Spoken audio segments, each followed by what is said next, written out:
کہ صحابہ کرام جب انتقال ہوتا تھا تو انتقال سے پہلے لوگوں کو یاد دلاتے تھے حج کر لو.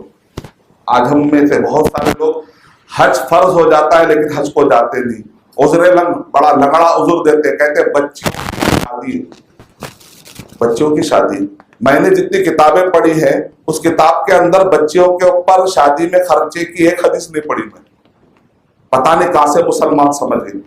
قرآن میں کی ایک آیت اور ایک حدیث بھی نہیں پڑھی کہ بچیوں کو خرچہ ہوتا ہے, ایسا میں پڑھا ہی نہیں.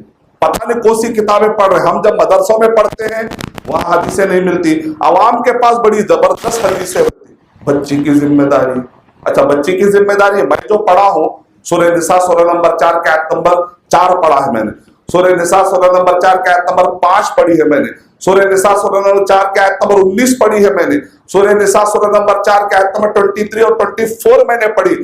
پورا سورہ نساء کھنگال لیجئے, نکاح کے مسائل جہاں جہاں ذکر ہوئے ہیں, کتاب النکاح پوری والیوم نمبر 7 صحیح بخاری کی آپ پڑھ لیجئے, حدیث نمبر 67 والیوم نمبر 7 میں حدیث نمبر 67 سے لے کر لگاتار پوری حدیثیں پڑھ لیجئے.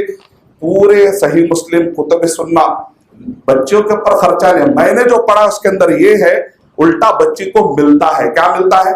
مہر. بچی کو کوئین بنا کر عزت کے ساتھ لایا جاتا ہے. یہ بکا کے بازاروں میں جو بکروں کو بکایا جاتا ہے ویسے ساڑھوں کو بکا کر جو آج رسم چل رہی ہے, یہ سسٹم کی وجہ سے کئی لوگ حج نہیں کر پا رہے, کئی لوگ حج کو نہیں جا پا رہے ہیں.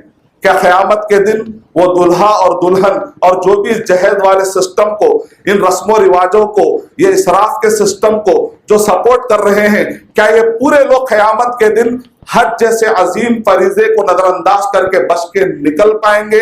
اس پر غور کرنے کی ضرورت ہے. صحابہ کرام انتقال سے پہلے یاد دلاتے تھے حدیث.